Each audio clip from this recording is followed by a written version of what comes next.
Hola, ¿qué tal? Buenas tardes. Dios les bendiga. Hola, hola, ¿están acá? Eso, qué bien, qué bueno que están aquí. Muy bien. Gracias a Dios por esta oportunidad de estar aquí con ustedes, aquí en esta celebración del segundo aniversario de la Iglesia Altar. Qué bueno es estar aquí, acompañando y celebrando este momento, este espacio con ustedes. Así que gracias, doctor David, gracias por esta oportunidad. Bien.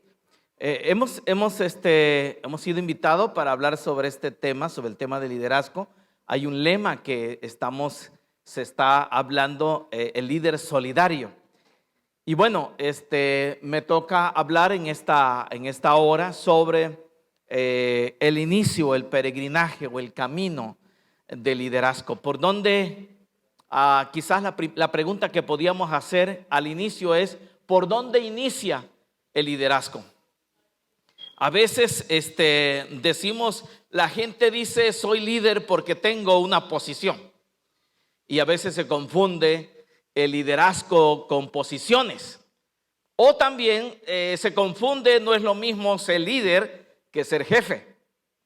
Entonces vamos a ver qué dice la Biblia, la perspectiva que encontramos en la Biblia acerca del liderazgo. Y a mí me encanta porque Jesús casi contradice toda cuando habla de liderazgo, cuando habla y compara el liderazgo con el servicio con el servicio.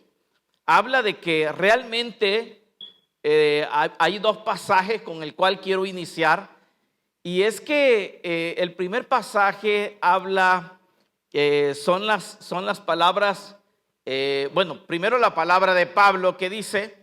Pablo dice, el que anhela liderazgo, buena obra desea. O sea, la pregunta que inicia es por dónde inicia el liderazgo. Yo no sé cuántos de ustedes les gustaría ser líder. A veces hay algo que nace natural. Y siempre se discute, ¿el líder nace o se hace?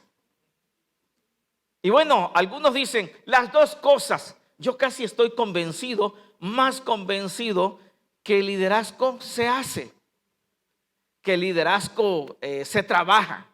Por eso creo que el liderazgo, el inicio, creo que entonces cuando hablamos de peregrinaje,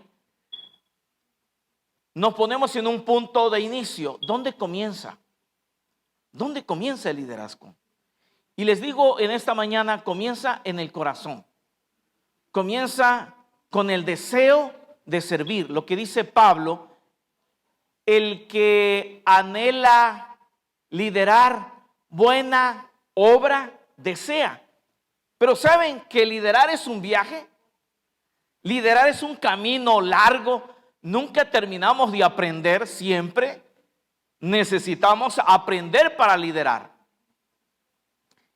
Entonces, la primera cosa que podemos ver hablando del desarrollo del líder es que el liderazgo es un viaje y comienza con uno mismo. Comienza con el deseo de servir. Comienza con ese anhelo de poder servir. Entonces, inicia en el deseo, en el corazón, en la que nosotros podemos, tenemos el deseo de servir. Yo creo que ahí inicia el liderazgo con el deseo de servir. Y servir no es una tarea. Y ese es el otro pasaje que nosotros encontramos en Mateo cuando Jesús les habla a los discípulos. Y Jesús le habla a los discípulos y le dice, el que quiera ser grande tendrá que aprender a servir. Y el que quiera ser el primero tendrá que ser esclavo. Entonces, ¿qué significa para Jesús ser líder? Ser un servidor. Simplemente, si se les olvida todo ahora, no se le olvide que liderar es servir. Comienza con el servicio.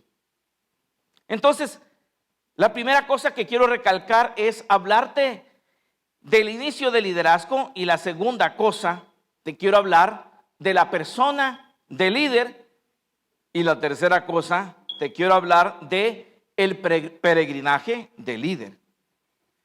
Las primeras palabras que Jesús habla, y él dice en Juan 15:13, no hay amor más grande que el dar la vida por los amigos. ¿Sabe lo que significa liderar?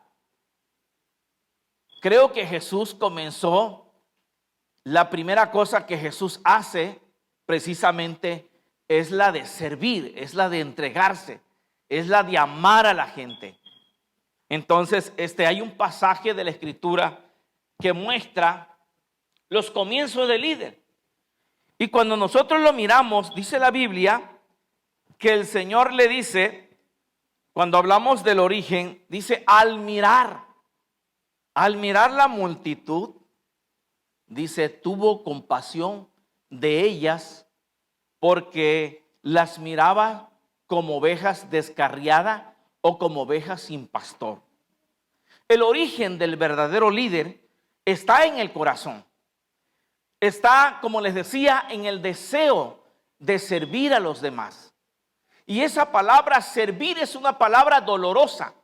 Servir es una palabra sacrificial. Y podríamos decir es una palabra cansada muchas veces. Porque el servicio cansa, mis hermanos. El servicio también es trabajo arduo. Entonces, así que si uno quiere liderar, necesita comenzar sirviendo. Entonces, y eso es lo que dice la Escritura, al ver la multitud, tuvo compasión de ella, porque estaban desamparadas y dispersas como ovejas que no tienen pastor. Entonces, una de las características que conlleva el liderazgo, número 1, es el amor, la compasión, número 2, y número 3, el servicio. Quédense con esas palabras, amor, compasión y servicio. En un mundo donde se pierde la compasión, el líder tiene una característica que lo hace diferente de los demás, que es la compasión por los demás, que es el servicio por los demás. Entonces, pero también liderar es un deseo, querer liderar debe nacer en el corazón, debe ser un deseo. Y no necesita el deseo, y el deseo de servir no necesita posición. Pero es un deseo, es una aspiración, como dice Pablo, que nace del corazón y que debe ser una pasión que consume. Debe ser una pasión que nos consume el poder servir a los demás. Ahora les digo, para el consuelo de ustedes y de todos nosotros, no necesitamos una posición para ser líder. ¿Me escucharon? No necesitamos tener una posición para ser líder. Tu liderazgo comienza con tu corazón. Tu liderazgo comienza con tu espíritu de servicio. Obviamente que el Señor te va a llevar por otros caminos, te va a llevar por otros caminos, al final de cuentas, pero siempre nace de ese deseo de poder servir. Nace cuando dejamos de ser víctimas y hacemos a un lado también las excusas. ¿Cuándo nace? Exactamente cuando deseamos servir, cuando tenemos la compasión por los demás, pero no solamente eso, cuando dejamos los pretextos a un lado. Moisés le dijo muchas cosas a Dios y Dios le dijo, necesito que me sirvas, necesito que liberes a Israel. Pero Moisés dijo, no, yo no puedo. Yo soy tartamudo. Además, soy de una familia ya muy a la orilla, muy a la cola, muy al final. O sea, no, yo no tengo capacidad de servir, yo no tengo capacidad de liderar. ¿Y sabe por qué la gente no lidera? ¿Sabe por qué la gente no crece? Porque no desea. ¿Sabe por qué la gente no crece? Porque no quiere servir. ¿Sabe por qué la gente no hace lo que debe hacer a lo que fue llamado? Porque simplemente vive con excusas. Entonces, tenemos que dejar, si usted quiere liderar, si usted quiere servir, usted tiene que dejar las excusas por un lado. ¿Me escucharon? Necesitamos dejar las excusas, necesitamos dejar los temores, necesitamos dejar aquello que nos incomoda si es que queremos servir. Y es que con el servicio, precisamente, obviamente, esa es la prueba definitiva, de alguna manera, del servicio. Entonces, pero también nace cuando asumimos el compromiso, nace cuando asumimos el deseo. Así que pero no solamente con el deseo se queda uno. La segunda cosa que quiero decirles es que el liderazgo necesita mejorar la persona. Y cuando hablamos de líder, también hablamos de la persona del líder. Y dicen que el liderazgo es como la belleza, difícil de definir, pero fácil de reconocer cuando uno lo ve. Entonces, no es un asunto, entonces por eso se dice que liderar es un arte. Es un arte. Entonces, no es un trabajo, pero la clave de los mejores líderes debe estar precisamente por esa razón en sintonía con el mundo interior de la persona. Usted no puede, aunque tenga buenos deseos, aunque tenga aunque tenga el conocimiento. Yo conozco gente muy inteligente, pero que no tienen la competencia o la capacidad para dirigir. Porque se necesita don de gente. Se necesita trabajar con gente. Y trabajar con gente es complicado. Trabajar con el carácter de la gente es complicado. Entonces, tú tienes que estar más arriba en el nivel emocional también para liderar. Entonces, necesitamos mejorar la persona. Hay que trabajar con la persona para llegar a ser un mejor líder. Entonces, podemos saber mucho del líder, pero desconocemos realmente el mundo interior del líder. Y la única manera de ver ese mundo del líder es a través de su testimonio, es a través de su vida. Entonces, ¿dónde comienza el liderazgo? Comienza con ese deseo, comienza con mejorar la persona. Porque aunque tenga el buen deseo, aunque tenga los buenos deseos, no necesariamente significa que puede ser un buen líder. Hay mucha gente con buenos deseos y está por allí dando vuelta con muchos deseos, pero no decide cambiar. Entonces, la primera cosa que tenemos que enfatizar es que el líder tiene que trabajar con su persona, tiene que trabajar con su carácter, tiene que trabajar para mejorar su vida. Entonces, ahí está. Y eso tiene que ver precisamente con el querer liderar. Ojalá todos desearan liderar realmente. Ojalá todos tenemos la oportunidad realmente de poder liderar, de poder servir. Pero ¿saben una cosa? Hay una frase que a mí me encantó.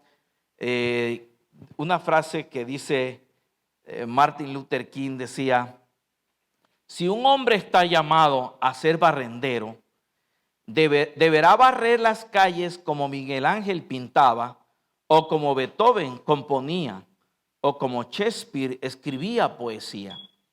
Debería barrer las calles también que todos los habitantes del cielo y de la tierra se detuvieran para decir: aquí vivió un gran barrendero que hizo bien su trabajo. Ojalá, ¿sabe? Por eso comenzar a ser líder es comenzar a mejorar nuestra vida, pero también es comenzar primero con el ser y luego con el hacer. El hacer lo mejor. ¿Dónde comienza tu liderazgo? Cuando te despiertas en la mañana. Allí comienzas a ser líder. Cuando comienzas a hacer las cosas mejores. Cuando te levantas con todo el ánimo. Cuando decides hacer las cosas bien, con excelencia. De esa manera, en realidad es que cuando comienzas ese peregrinaje, y no vas a terminar, porque al final de cuentas vas a seguir mejorando. Tienes que seguir mejorando porque vas a seguir sirviendo mejor. Entonces, es una tarea que no se acaba. Es una tarea que está presente todos los días, que está el compromiso presente. Entonces, cuán importante es ser excelente en todo lo que hacemos. Allí comienza.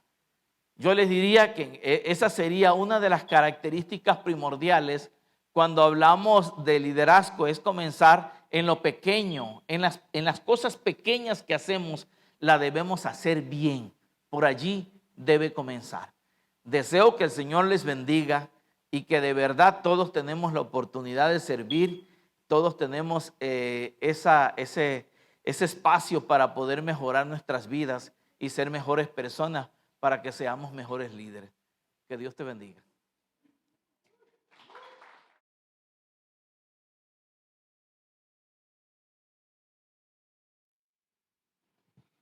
Muy buenas tardes, Dios los bendice. Estamos de fiesta, gracias a Dios. Amada familia, tengo que decirles que estamos en los tiempos finales. Vienen tiempos difíciles, así como le dijo el apóstol Pablo al joven pastor Timoteo en 2 de Timoteo, capítulo 3, versículo del 1 al 4. El carácter en la actualidad de muchos hombres y de muchos líderes es un carácter vanaglorioso, egocéntrico, que son amadores de sí mismos, que aman más los deleites y los placeres de la vida que al mismo Dios. Es un carácter pastocéntrico, que es que le sirvan nada más al líder o al pastor. Y eso definitivamente alimenta la pastolatría, por no tener el valor los líderes de decir que no somos dioses, que no somos Dios, que somos pecadores, igual que las personas que mentoreamos y que lideramos. Estamos en tiempos, hermanos, donde nos enfrentamos a una crisis de liderazgo muy fuerte.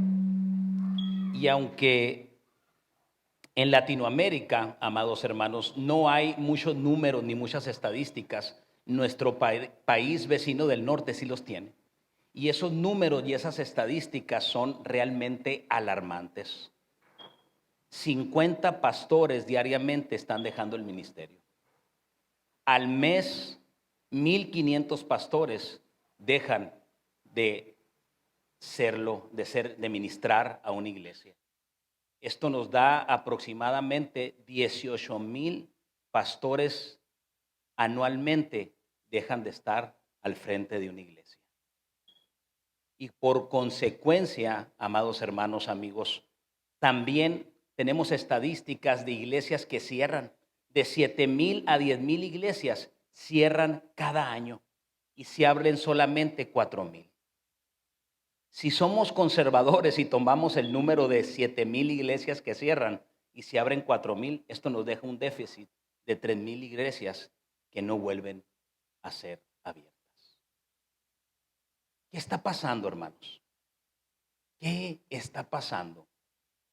Son muchos los factores, hermanos, pero los más alarmantes y más preocupantes son que nuestros líderes, nuestros pastores, y me incluyo yo, muchos, que el Señor nos libre y nos guarde, están cayendo en adulterio, en faltas a la moral.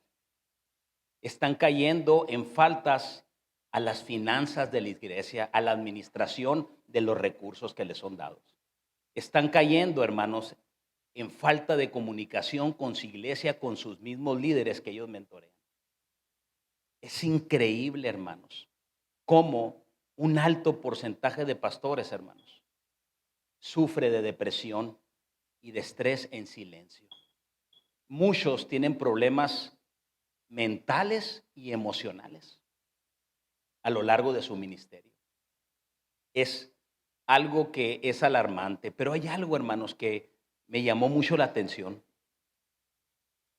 Y es, hermanos, que las esposas de los pastores, de estos ministros, las pastoras, la ayuda idónea, la mujer virtuosa, sabia y entendida, que se supone que tiene que ser para este varón, están viendo el ministerio como una amenaza para ellas y para sus familias. ¿Qué nos pasa, hermanos?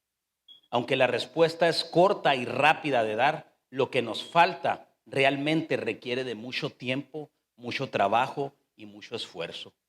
¿Y saben qué es, hermanos? Es falta de carácter.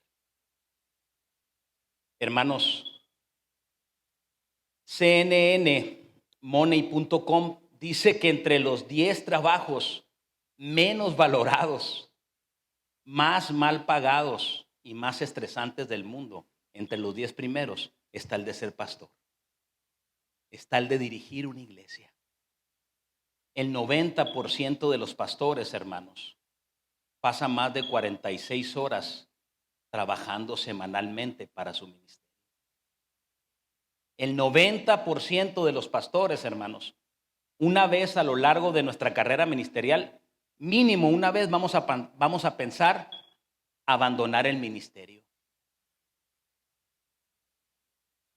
Byte, en un estudio reciente, dice que el 26% de los ministros actuales tienen un problema emocional o mental durante toda su vida.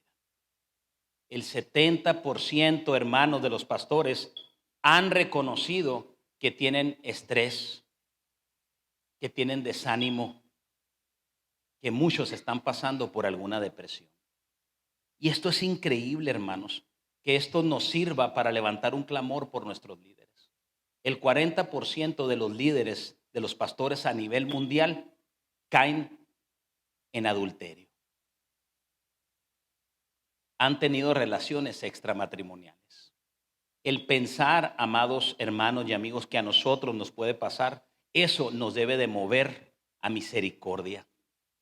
Eso nos debe de mover a ser intencionales en la oración, y no nomás en la oración, aunque sí es lo más importante, sino en actuar. Que cuando nuestro justo juicio, como dice Juan capítulo 7, versículo 24, no sea por lo que creamos, por lo que nos dijeron o por las apariencias, sino cuando nos acerquemos a este hermano, amigo, podamos decirle, claro, confrontarlo, pero decirle, aquí estoy para acompañarte, para que seas disciplinado y para que seas mentoreado una vez más. Movernos a misericordia. Saben, hermanos, que el carácter de una persona se conoce en los tiempos difíciles, en los tiempos de aflicción. Así que si no me han visto a mí cómo reacciono cuando estoy en una dificultad, no conocen mi carácter. Pero ahí es donde se conoce el carácter de una persona. Fíjense, hermanos, los pastores en la actualidad, más del 81% de las iglesias, tienen la humildad de reconocer que no tienen programas efectivos para discipular y mentorear a sus propios líderes. Son alarmantes estos números, hermanos. Que el Señor nos ayude. Vivimos en una cultura, hermanos, donde creemos que tener carácter o tener un carácter fuerte lo relacionamos con un viejito cascarrabias, ¿no? Con el de la tienda, no, tiene el carácter bien fuerte. O con ese vecino mal encachado, ¿no? O con esa persona, hombre o mujer, que grita, que se pone colorado, que impone, que intimida. Con esa persona que hace justicia por su propia mano.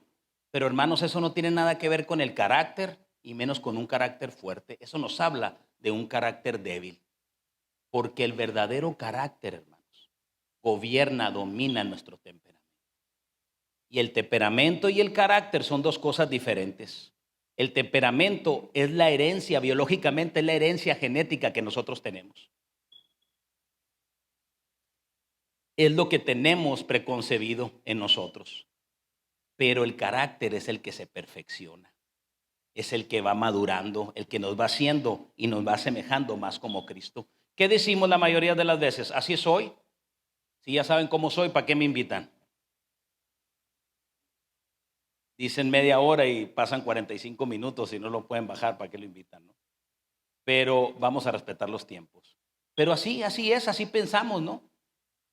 Así soy, así es mi carácter, así es mi temperamento y el Señor me usa así. Y es cierto, el Señor es soberano y puede usar a cualquier persona donde quiera, cuando quiera y como Él quiera. Pero eso habla de nuestra falta de humildad, hermanos. ¿De qué habla? Que digamos que así somos, que chango viejo no aprende maroma nueva, de la falta de humildad. Fíjense, hermanos, qué diferente es decir, sí, así soy, este es mi temperamento, pero quiero desaprender lo que tenga que desaprender y aprender lo que tenga que aprender para que mi carácter sea más como Cristo. Que nuestro carácter se asemeje más al de nuestro Señor. Hay una definición de A.Z. Tower que me encanta. Dice que la excelencia de los seres morales, la excelencia de los seres humanos es el carácter, así como la excelencia del oro es su pureza, así como la excelencia de una obra de arte es su belleza, la excelencia de los hombres y mujeres temerosas de Dios es su carácter, el carácter. ¿Hasta dónde nos puede llevar el carácter? A conquistar la cima y a ser unos buenos mentores, discipuladores, y que nuestros pupilos, podríamos decir, ellos en su tiempo pasaron y aprendieron a través de Dios por mí, porque fue un instrumento, fueron mis discípulos. Muchos, hermanos, de los líderes actuales, de los líderes que roban pantalla y las luces, son líderes que han sido solamente protagonistas. Nosotros somos llamados a ser líderes, no nomás en la iglesia, hermanos, en nuestro trabajo, en el deporte, en la cascarita, en el básquet, a donde nos ponga el Señor, ahí somos líderes, en nuestra casa. En el deporte, si yo les hablo de los Patriotas de Nueva Inglaterra, ¿en qué piensan? En Tom Brady, así es, el ganador de los 6 anillos. Líder, lleva a su equipo a la final y al campeonato lo ganan. Pero no nos acordamos, o muy pocos, de los que llegaron con ellos a la final. Y muy probablemente esos equipos tuvieron una mejor temporada, menos partidos perdidos. No nos acordamos de la línea ofensiva ni la línea defensiva. La línea ofensiva que hace que el quarterback pueda tirar los pases y puedan anotar. Se lleva la gloria el quarterback. En el box pasa lo mismo. Aunque el boxeador es el que se sube y recibe y da los guamazos, hay un equipo en la esquina. Con el Canelo es la familia Reynoso. En el básquetbol, cuando yo les digo los de mi generación, Michael Jordan, Chicago Bulls. Pero no nos acordamos de un Scottie Pippen, no nos acordamos de un Dennis Rodman, de un Horace Grant, que estuvieron con él. Cuando corremos, hermano, una carrera de relevos, ¿cuántos llegan a la meta? Solamente uno. Pero eso no quiere decir que los demás corrieron junto contigo para que tú llegaras a la meta. El carácter de un líder del reino no es egoísta y comparte la victoria y pone en su lugar a cada persona del equipo. Es un liderazgo solidario. Mis victorias son las tuyas. Supongamos que están jugando las Chivas y el portero de las Chivas paró todos los goles o el delantero metió todos los goles, pues uno de los dos va a ser el líder, ¿no? Uno de los dos va a llamar los focos de atención. Pero si está jugando el América y le meten todos los goles al portero y el delantero no metió ningún gol, ¿quién es el líder? El director técnico, al que le cortan la cabeza, ¿no? Pero es un equipo. Realmente, cuando tenemos la mentalidad y el carácter del reino, esa gente que está tras bambalinas, y aquí tenemos a una mujer de Dios que casi no se ve, pero Dios sabe todo lo que hace. Dios sabe todo lo que hace para que hoy estemos aquí. Somos un equipo, somos una iglesia. Nuestro liderazgo tiene que ser solidario y tenemos que tener un carácter maduro para poder reconocer. No ver a nuestros hermanos como una amenaza, porque eso pasa en la actualidad. Cuando un hombre de Dios es llamado y el líder que lo está mentoreando no tiene el carácter bien formado, lo va a ver como una amenaza. La visión del reino es la que unifica, la que empodera y potencializa. Es el que le hace un liderazgo solidario. Pero la visión de un hombre es la que divide. Es la que dice, tú no puedes ser más que yo. Hermanos, el carácter de un líder, de un hombre temeroso de Dios, es el que puede dominar su temperamento. Fíjense, hermanos, con esto quiero cerrar cómo podemos definir carácter. El carácter es lo que Dios dice de nosotros. La reputación es lo que los demás dicen de nosotros. Pero el carácter es lo que Dios dice de nosotros. Hermanos, lleva tiempo formar carácter, disciplina, trabajo. A Moisés le costó 40 años, y no 40 años cualquiera, fueron 40 años en el desierto. Se cree que Moisés empezó a liderar a los 80 años. Pero hay algo importante que nos deja Moisés, hermanos. Es muy fácil cuadrarnos ante el rey del universo, ¿no? Pero ¿qué tal cuadrarnos y ponernos a la disposición y ser obedientes con nuestro mentor? Ahí es donde nos cuesta trabajo, ¿no? Pero Moisés lo hizo. Moisés le apacentó las ovejas a su suegro por mucho tiempo, y cuando le dio un consejo lo tomó. ¿Qué le dijo Moisés cuando estaba cargado de trabajo a Jetro? Agarra hombres carismáticos, fuertes, de 1.80, blanco, ojos verdes, pelo negro. No les dijo eso. Le dijo, agarra hombres temerosos de Dios, que tengan un carácter forjado. Josué, hermanos, me encanta Números 11:28. Josué, hijo de Num, ayudante de Moisés desde su juventud. 40 años, hombro con hombro con su mentor, hasta que llegó el momento en el cual él pudo liderar. Y esa fue la herencia que habla de un buen discipulador, la que dejó Moisés. Fíjense, amados hermanos, Eliseo es el hombre que tiene el ministerio más longevo en el Antiguo Testamento. 66 años de ministerio, y solamente duró 10 años como pupilo de Elías. Quiere decir que este hombre hizo su trabajo como lo tenía que hacer.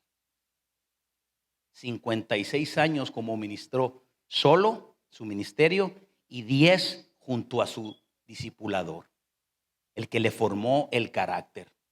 Hermanos, si el Rey del universo dijo, todavía no ha llegado mi hora, a Jesucristo le tomó 30 años formar su carácter, y después de aquellos 40 días en el desierto, él empezó su ministerio. Formar el carácter toma tiempo.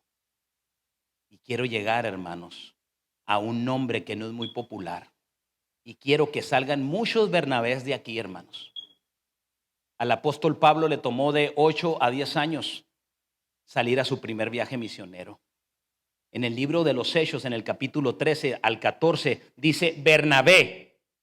Avanzas en la lectura y luego dice Bernabé y Saulo. Avanzas en la lectura y luego dice Pablo y Bernabé. Avanzas en la lectura y después desaparece Bernabé y dice Pablo. Es increíble, hermanos. No hay en el canon ningún libro de Bernabé. Hay 13 de Pablo y un evangelio de Marcos. Eso habla de lo que él fue, de su carácter.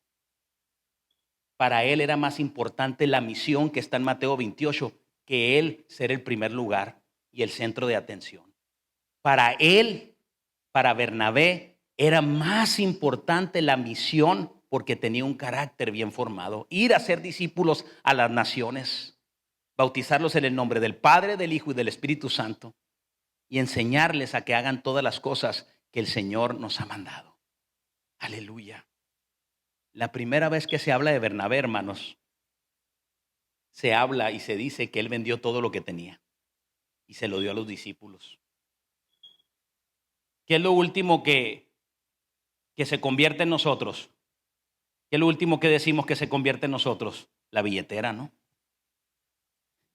Y él fue lo primero. Eso habla de su corazón y de su carácter como discipulador.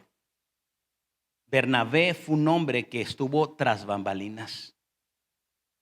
Bernabé fue un hombre de un carácter, de un hombre de Dios, que él se enfocó en lo que el Señor le mandó a hacer. Fue un hombre que estuvo, creo yo,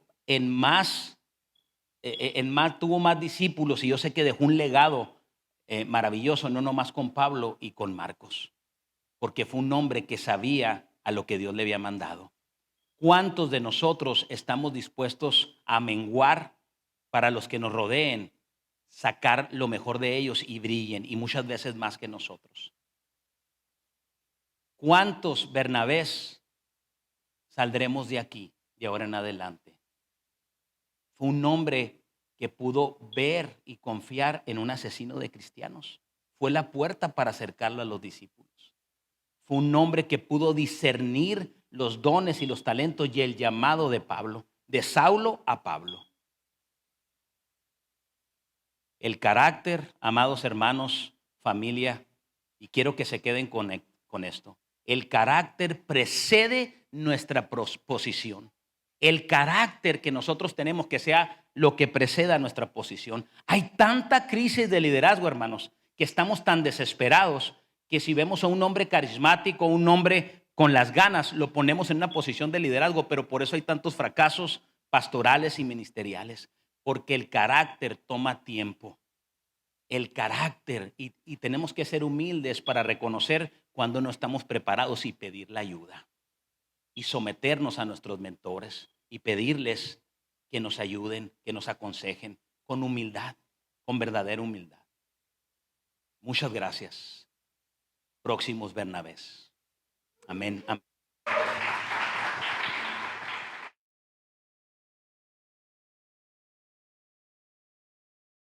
Buenas noches, hermanos. ¿Estamos de fiesta o no? Amén, futuros Bernabés. Amén, con el favor de Dios. Contentos porque estamos en el marco de nuestro segundo aniversario, ¿verdad? Segundo aniversario de Iglesia Altar. Y en este ambiente de fiesta, me gustaría que tomáramos un momento para la nostalgia. Me gustaría que todos nos transportáramos a cuando teníamos 16 años de edad. Ubíquense ya. No hagan eso, hermanos, no es para tanto. No es para tanto. 16 años de edad. Imagínense ahí la flor de la juventud, de la adolescencia, en esos lugares, en el barrio, cuando jugaban con sus amigos, con la chica que les gustaba, con el chico que les gustaba, la reunión de iglesia, ¿verdad? Todo el tiempo de oración, las veladas de oración. Sus 16 años, ese momento donde por un día sientes que te puedes comer el mundo, ¿verdad? En 3 bocados, para que no digan que en uno. Pero al otro día no sabes qué decisión tomar, no sabes ni quién eres. Esa maravillosa edad, 16 años. Inclusive hay una canción de Los Ángeles Azules, bueno, esa se llama 17, que dice, dentro de 2 estrofas, dice: amo su inocencia, amo sus... sí se la saben, sus errores. Muy bien, muy bien, muy bien.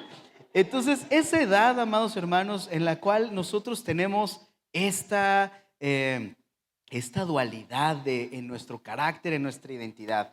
Ahora quiero que en esta misma idea de imaginación pensemos, imagínense esto, de repente un muchacho de 16 años se para al frente de una nación, de nuestra nación, y comienza a tomar decisiones que revolucionan todo lo que conocemos.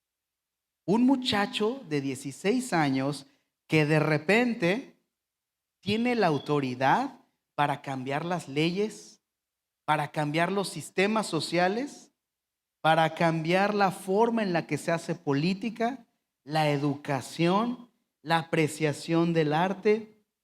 Quiero que piensen en un muchacho, ya que pensaron en ustedes de 16 años, ahora imagínense que un muchacho de 16 años tiene esta autoridad frente a una nación. Definitivamente, este muchacho se enfrentaría a la duda de su liderazgo, ¿sí o no? El pensar que está cargando un peso, una carga tan compleja, definitivamente puede hacer que él dude de quién es, de su identidad, de su liderazgo. Pero siendo muy honestos, creo que todos nosotros, usando la lógica, pondríamos en tela de juicio la autoridad de este muchacho de 16 años, ¿sí o no? Porque diríamos, ¿cómo? Es un muchacho. Yo me acuerdo de mis 16 y creo que no estaría listo para dirigir una nación. La duda sobre su posición. Y esto nos lleva a pensar en un tipo de liderazgo que se llama liderazgo burocrático. El liderazgo burocrático es aquel que es impuesto por un sistema burocrático. Es hijo de o es descendiente de, y por esa razón se convierte en un líder, ¿no? Toma una posición de dirección, una posición de autoridad, pero quizá no de liderazgo. Y esto es interesante. El liderazgo burocrático es aquel que es impuesto. Entonces tenemos a este muchacho que por azares del destino, del linaje, de repente es una autoridad para toda una nación. Él tiene que creérsela. Sin embargo, va a costar trabajo, camino y esfuerzo para que lo consideremos un líder. Y aquí empieza algo muy interesante sobre el liderazgo burocrático. Y vamos a ver que este muchacho comenzó a hacerse de muchos enemigos por las reformas que comienza a hacer en su nación. Para empezar, lo primero que él dice es, tenemos que volver a Dios. Y quizá como comunidad cristiana nosotros diríamos, hey, es un muchacho de 16, pero yo estoy de acuerdo con eso. Eso me gusta para liderar una nación. Lo segundo que dice es, tenemos que quitar todos esos elementos de idolatría que nos alejan de Dios. Hay que arrancarlos de nuestra sociedad. Y entonces podríamos decir, hey, yo también estoy de acuerdo con eso. En ese momento, él deja de ser una figura de autoridad y lo empezamos a abrazar como un líder. Porque tiene un ideal, tiene una visión, tiene un carácter, tiene un interés que compartimos con él, en el cual nosotros pensamos y decimos, si yo sigo esas indicaciones, si yo apoyo esas formas de pensar, voy a estar bien. Porque de entrada, si yo les dijera, a ver hermanos, vamos a confiarle nuestra cuenta del banco a un muchacho de 16 años. Ah, caray, ¿verdad? Ah, cuidado. Yo no me confiaría quizá mi propia cuenta a mí mismo de 16 años, hermanos, para empezar. Entonces, siendo honestos con esta realidad, nosotros podemos entonces plantear que este muchacho de 16 comienza a tomar decisiones y acciones que nosotros podemos seguir, que podemos apoyar y que podemos entonces ahora no verlo como un liderazgo burocrático, como una figura de autoridad que no tiene nuestro respeto, que no tiene nuestro amor, que no tiene nuestro interés, sino comenzamos o podemos comenzar a abrazarlo como un líder. Y aquí empieza algo maravilloso respecto al liderazgo. Resulta que este joven de 16 años fue el rey Josías. Y si nosotros pensamos en este personaje de la Biblia que se ubica en Crónicas y en el libro de Reyes, vamos a tener una historia maravillosa. Para empezar, ascendió al trono a los 8 años. Un niñito, la edad de mi Joab, por cierto. A esa edad. Y sin embargo, a sus 8 años de reinado es donde él empieza a identificar las necesidades de su tierra. Él pone interés en su tierra.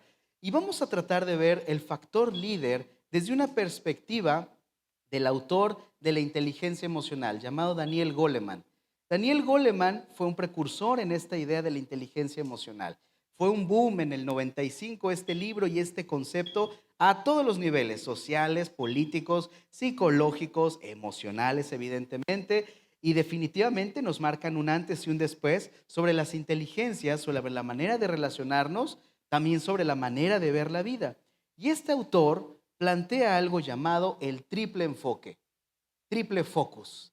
Este triple enfoque está muy relacionado a lo que nuestro hermano Noé compartía. El primer enfoque es el enfoque en uno mismo.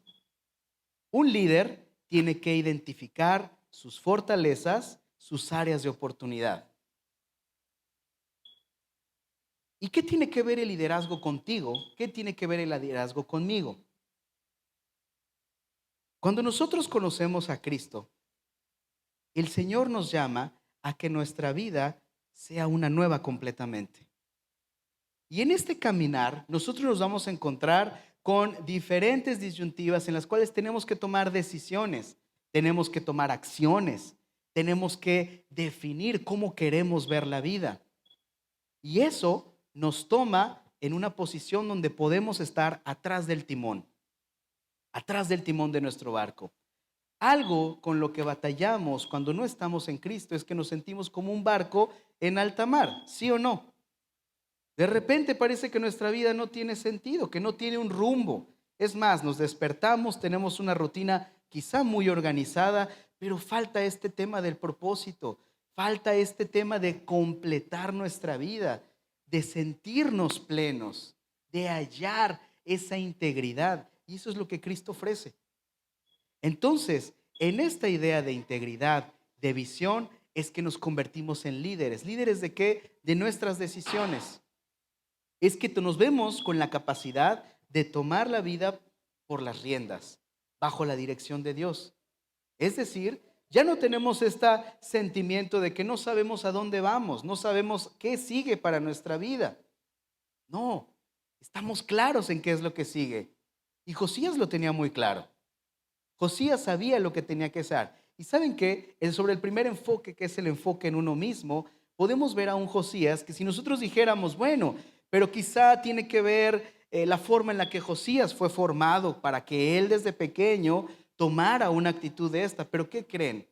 Su padre y su abuelo fueron muy malos reyes ante los ojos de Dios. El libro de Crónicas nos dice que su padre y su abuelo no hicieron lo correcto ante Dios. Entonces, si somos estrictos, Josías no tenía quizá el mejor ejemplo para tomar el camino y las decisiones que tuvo. Entonces, hoy nosotros tenemos que cortar ese pretexto. Es que no fui formado de esa manera. Josías tampoco. Ya no es un pretexto para nosotros. El primer enfoque en nosotros mismos, nuestras fortalezas, nuestras debilidades, enfocado o planteado desde nuestra búsqueda interior, no, hermanos. Esa es la diferencia. ¿Por qué? Porque engañoso es el corazón del hombre. Lo que sí podemos hacer es lo que dice el salmista en el 139. Examina, oh Dios, mi corazón. Conoce mis pensamientos. Ve si hay en mí camino malo y guíame por el camino de vida, por el camino eterno. Señor, concédeme una conciencia de quién soy en ti. Porque si yo tengo seguro quién soy, entonces voy a tener más claridad sobre las decisiones que debo y que puedo tomar. Primeramente, para gestionarme a mí mismo. Primeramente, para liderarme a mí mismo.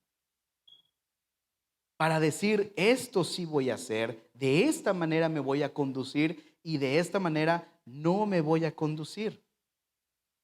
Segundo punto, el enfoque en el prójimo. Daniel Goleman dice, tienes que considerar también a las personas que te rodean, los más cercanos, aquellos con quienes vas a convivir. Y esto, nuevamente, no desde mi perspectiva, no leerlos desde mi perspectiva, sino leerlos desde la perspectiva de, y el segundo mandamiento es semejante, amarás a tu prójimo como a ti mismo. Si nosotros somos conscientes de las necesidades de nuestro prójimo, nosotros vamos a poder hablar un multilingüaje. Vamos a desarrollar una comunicación súper efectiva porque conocemos a los que nos rodean. Y entonces el segundo factor del liderazgo tiene que ver con los que te rodean. ¿Cómo te comunicas con aquellos que te rodean?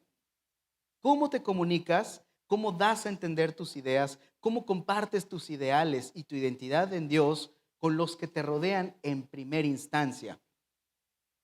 ¿Tiene credibilidad tu testimonio? ¿Se parece lo que dices a lo que haces? ¿Tiene trascendencia? Entonces el segundo factor tiene que ver con aquellos que nos rodean. Nosotros decimos que amamos a Dios. Los que nos rodean se sienten amados por nosotros.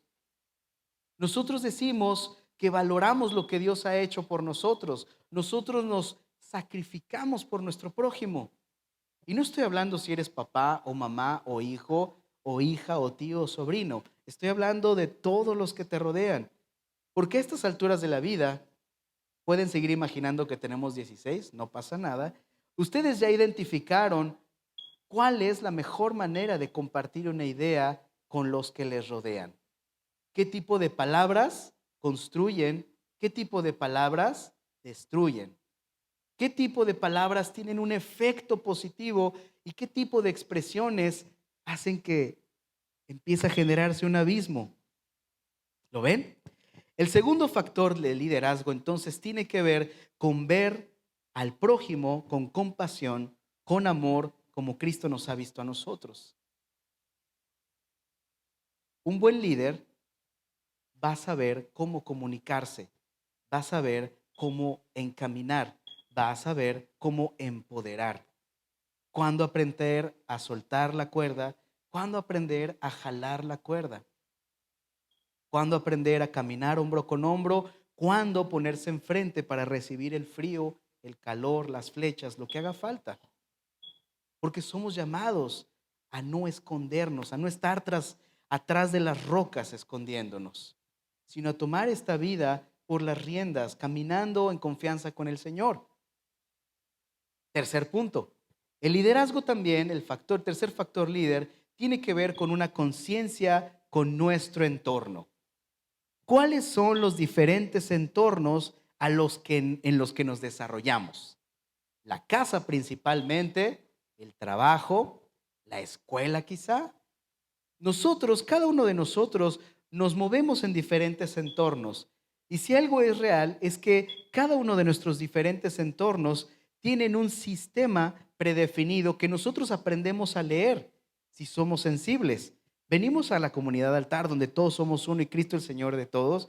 Y el Dios te bendiga no falta, amados hermanos, ¿sí o no?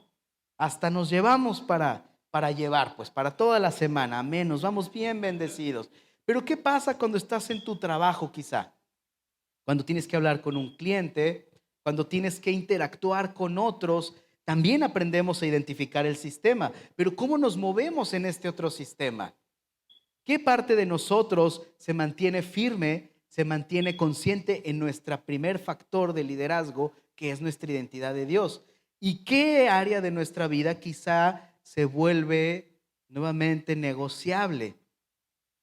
Nosotros tenemos la oportunidad entonces de ver estos tres enfoques en la manera en la que conducimos nuestro liderazgo. El liderazgo que el Señor te ha llamado a tener primeramente en tu vida, en tu autogestión, en la forma en la que tú vas a decidir tus acciones, la manera en la que tú vas a decidir cómo recibes las palabras de los demás, cómo recibes las actitudes de los demás, cómo entiendes cada uno de los entornos en los que te tienes que mover. Para ir cerrando esta idea de Josías, hizo una revolución total en el país. Un muchacho de 16 años cambió el rumbo de toda una nación. Empezó con los lugares de idolatría. Lo más importante para afirmar la identidad suya y del pueblo fue quitar todos esos elementos de idolatría. Y uno de los elementos de idolatría más grandes era el dios Moloc, en quien se entregaban los bebés al fuego, en el que se sacrificaban a los niños. Y de ahí muchos otros, porque no les vamos a hacer propaganda. No se trata de eso. El punto es que lo primero que tuvo que hacer Josías fue identificar aquellas cosas que se volvían un ídolo para el pueblo. Y hoy nos podemos preguntar lo mismo. ¿Hay algo que idolatremos? ¿Hay algo en nuestro corazón más grande que Dios, que ocupa un lugar más grande que Dios? Si es así, quiero decirte que necesitamos cambiar de lugar las cosas para que entonces nuestra identidad sea afirmada, para que entonces el amar a nuestro prójimo sea más fácil, para que entonces nuestro testimonio y tu integridad y mi integridad se hagan presente en los diferentes entornos en los que estamos. Porque teniendo el factor líder, tenemos que recordar que no fuimos llamados para escondernos, sino para ser luz. Muchas gracias.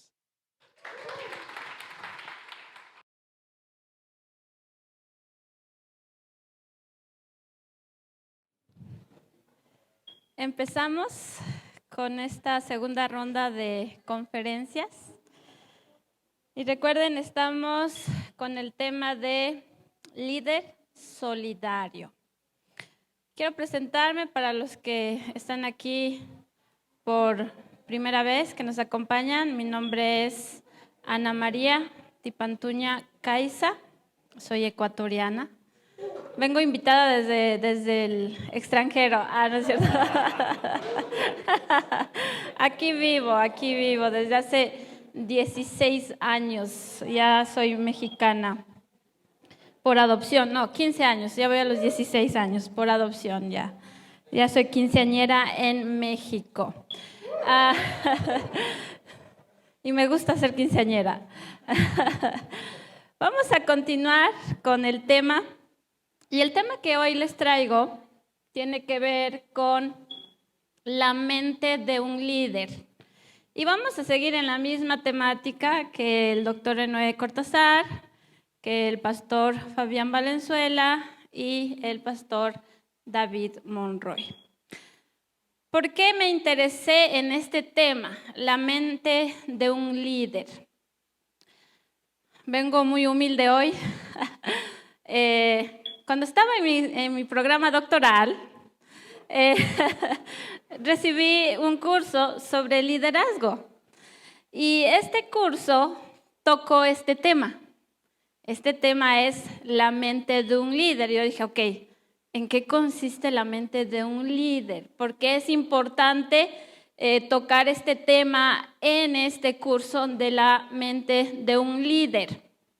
Entonces, cuando íbamos avanzando en el curso de liderazgo, prácticamente hablar de la mente de un líder es hablar de la autoevaluación, el conocerse a uno mismo, el conocer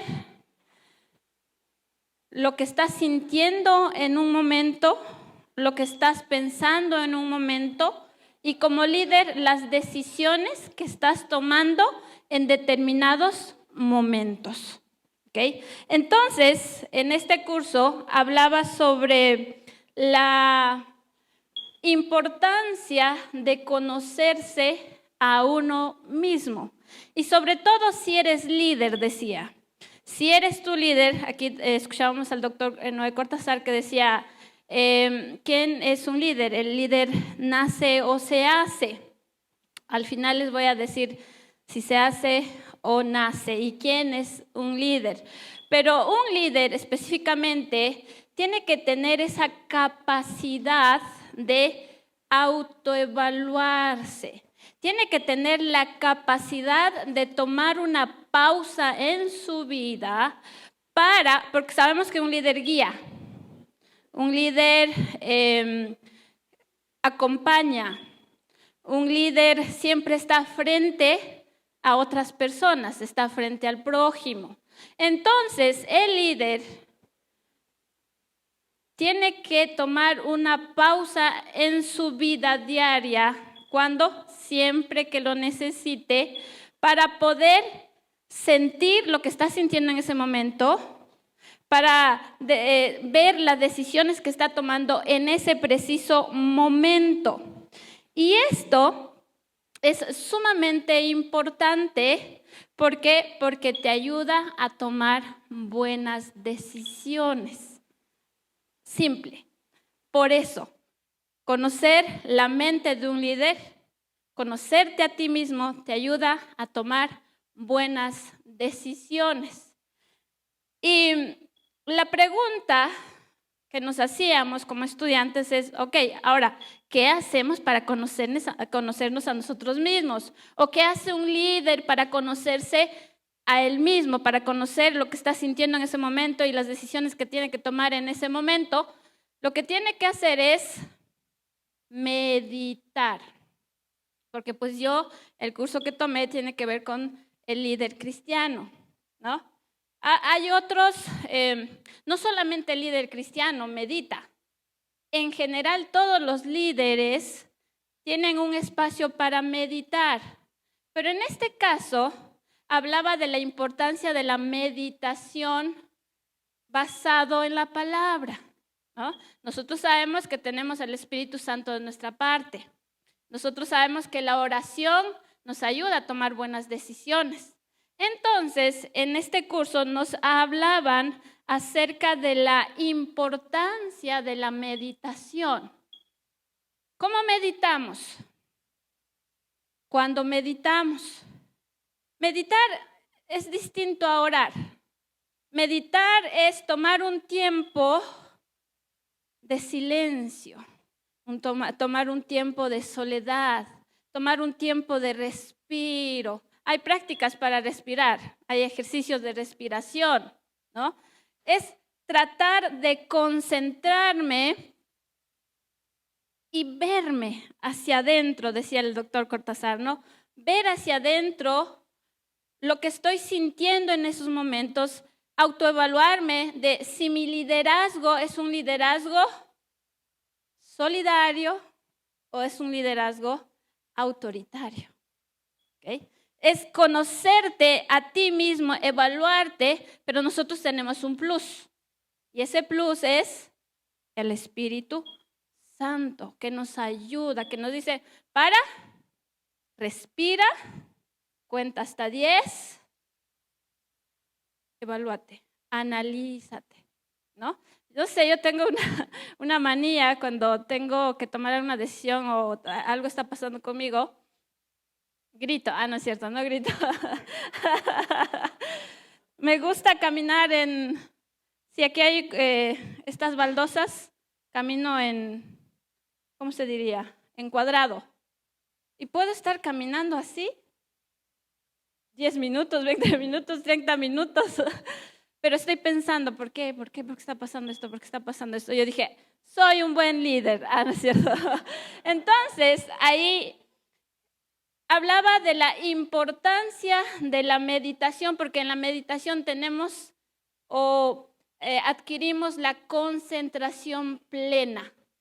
En la meditación, el propósito final es concentrarnos en nosotros mismos y pedir al Espíritu Santo que nos ayude a tener esa concentración plena, porque la concentración no es fácil.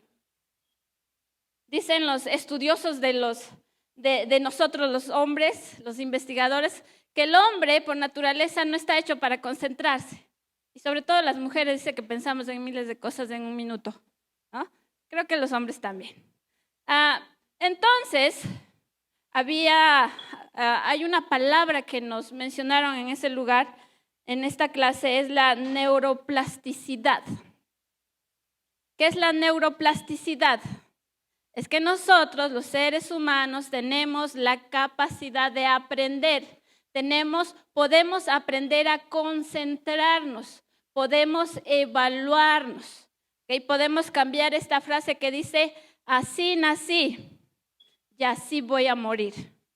Podemos cambiar por la frase, así soy, estas son mis habilidades que no me gustan, lo puedo cambiar.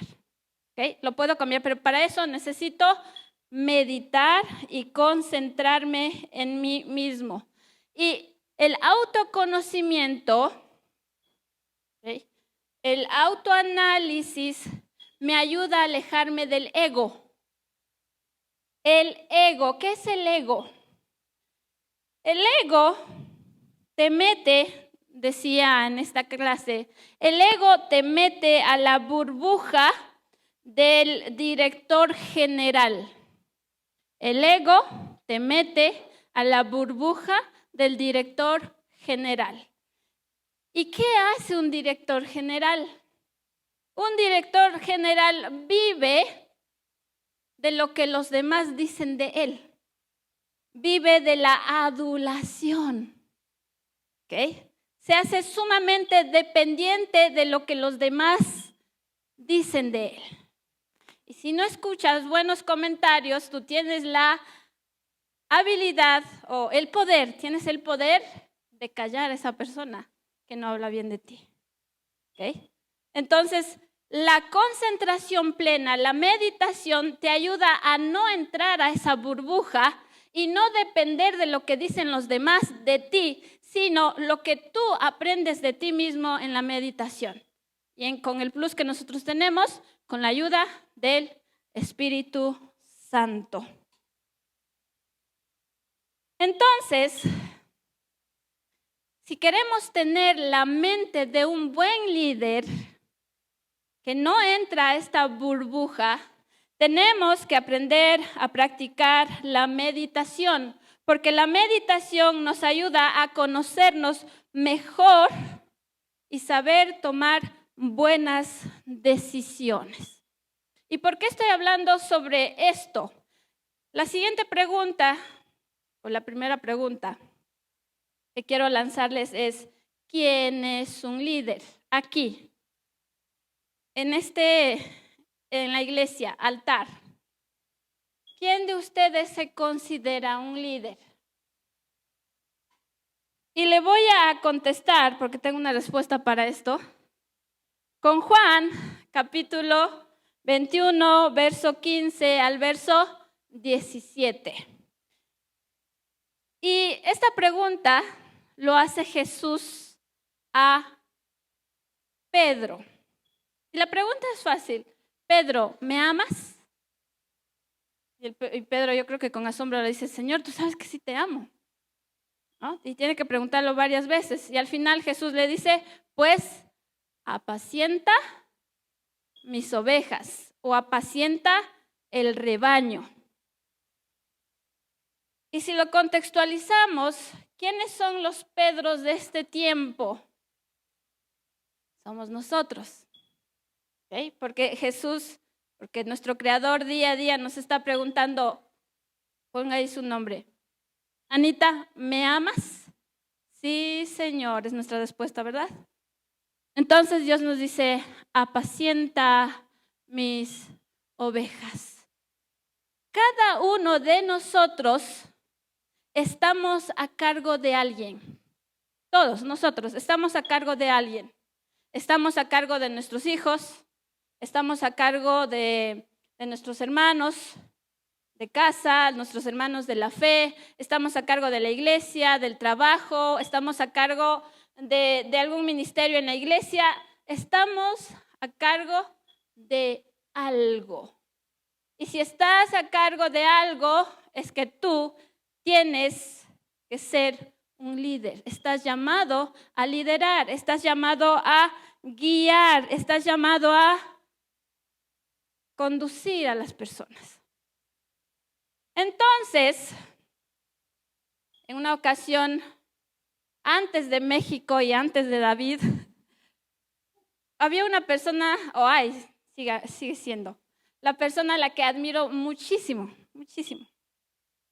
Y esa persona es mi papá, Joaquín Tipantuña. Es un líder en todo el sentido de la palabra, ¿no? Es mi papá. Y en una ocasión, emocionada, le dije a mi papá, papi, yo quiero llegar a ser como un líder como usted. Yo lo anhelo, yo lo deseo. Y mi papi con su sonrisa de oreja a oreja me dijo, sí, mi amor, llegarás a ser un líder. Él creía en mí, aunque en ese momento estaba dudando de mí. Pero, me dijo, pero tienes que ver a alguien más que está guiándome a mí. ¿Y quién es esa persona? Es Jesús, Anita.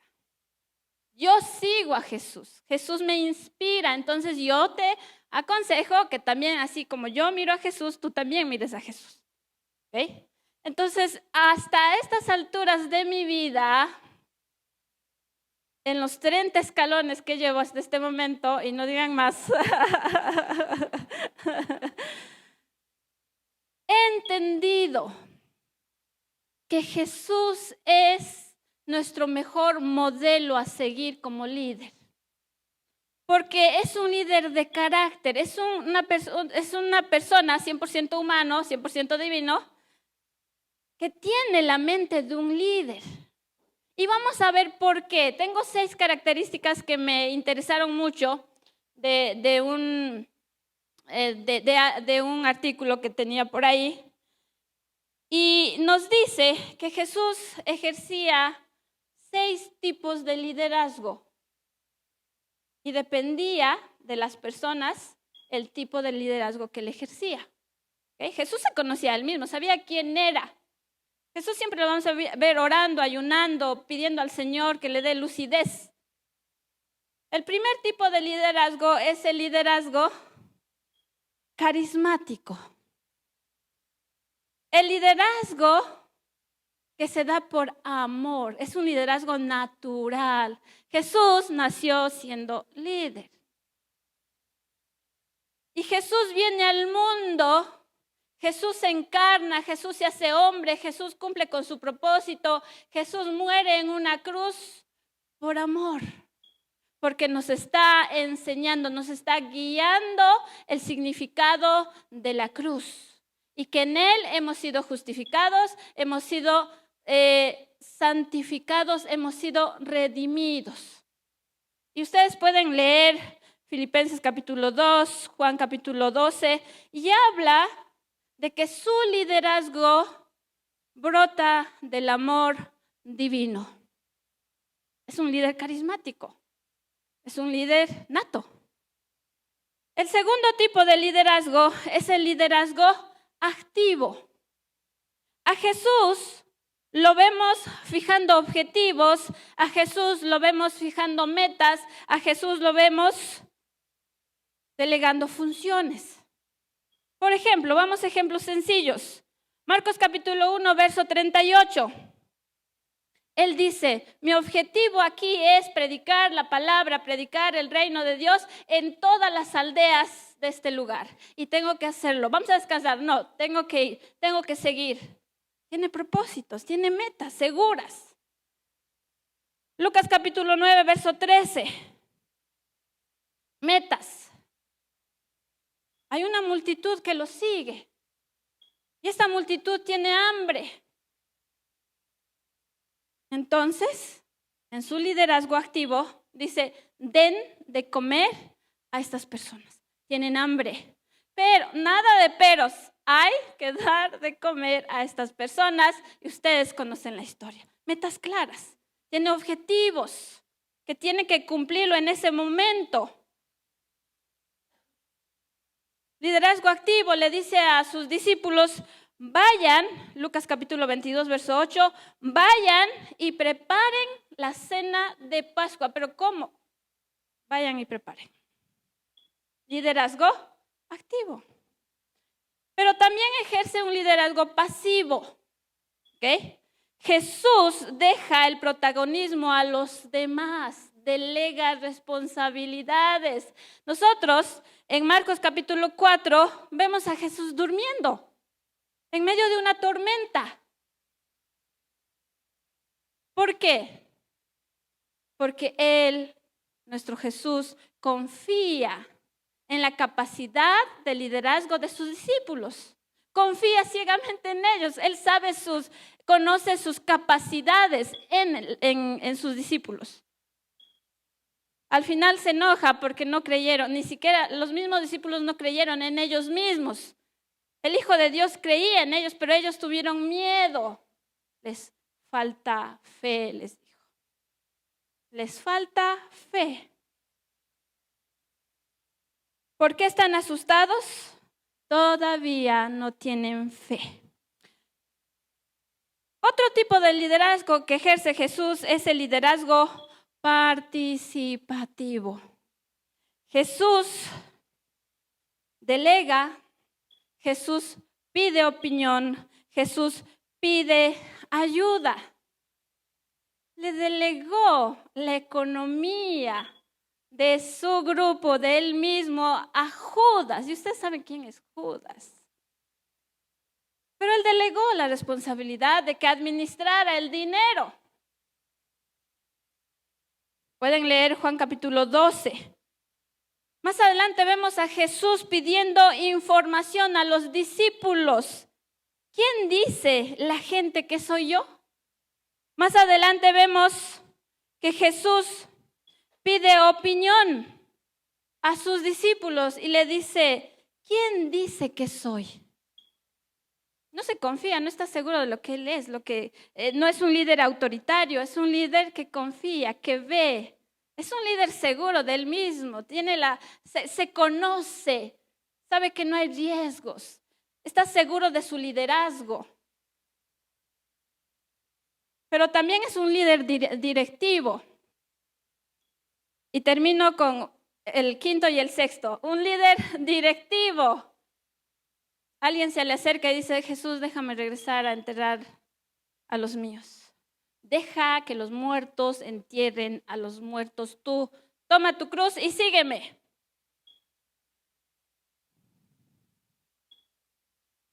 Hay una mujer con una dudosa reputación que tiene que ser apedreada porque pecado cometido. Y Jesús le dice, todos se fueron, levántate y no peques más porque ni yo te condeno. Y Jesús, por último, tiene un líder compasivo, es un líder empático. Conoce, ama. Hay una mujer con flujo de sangre que toca a Jesús tímidamente y Jesús dice, ¿quién me tocó? No porque quiere retar a la persona, sino porque quiere una relación cara a cara, tú a tú. Quiere tener una sana relación interpersonal con la persona que le está tocando. Es un líder en todo el sentido de la palabra. Jesús se conoce a él mismo. Jesús sabe que lo más importante en él es cumplir con el propósito del Señor como líder. Y hoy nosotros somos esos líderes. Todos, cada uno de nosotros somos líderes. Y estamos llamados a hacer bien las cosas. Estamos llamados a confiar. Estamos llamados a delegar. Estamos llamados a trabajar en equipo, pero primero trabaja en ti. Primero trabajo en mí. Bendiciones.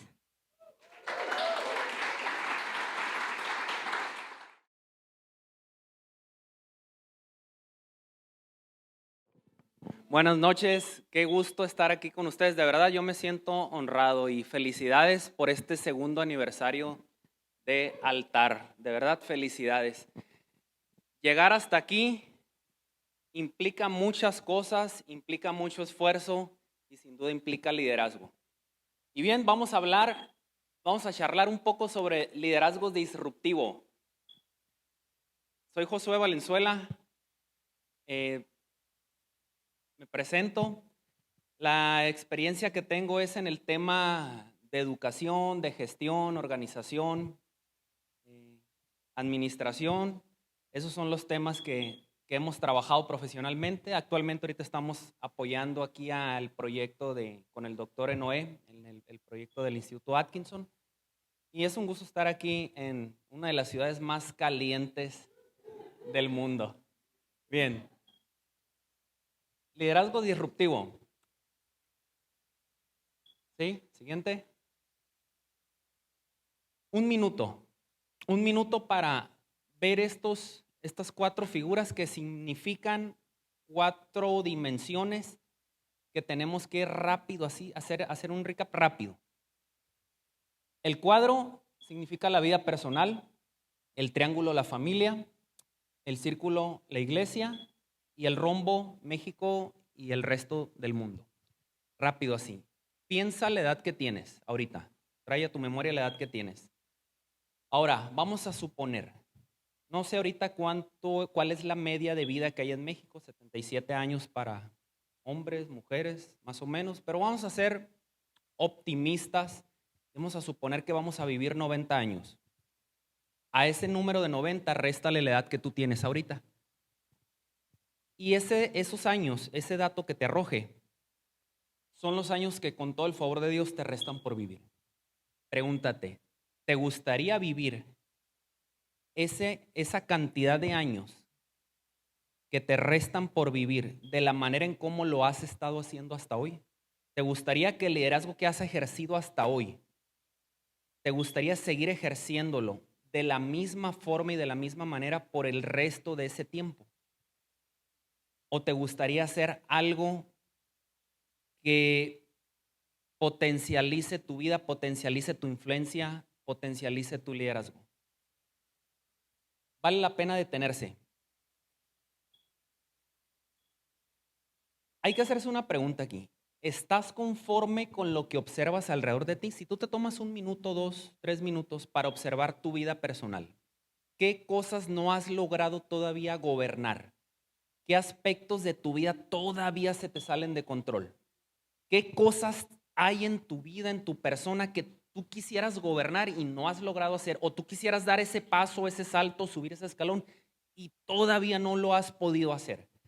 ¿Qué cosas hay en tu familia que te gustaría motivar, impulsar, inspirar en tu familia para acceder a ciertos estados distintos, diferentes? ¿Qué patrones hay en tu familia? Patrones de comportamiento heredados, de cultura en tu familia, que te gustaría romper con esos patrones en tu familia, que no se ha logrado hacer.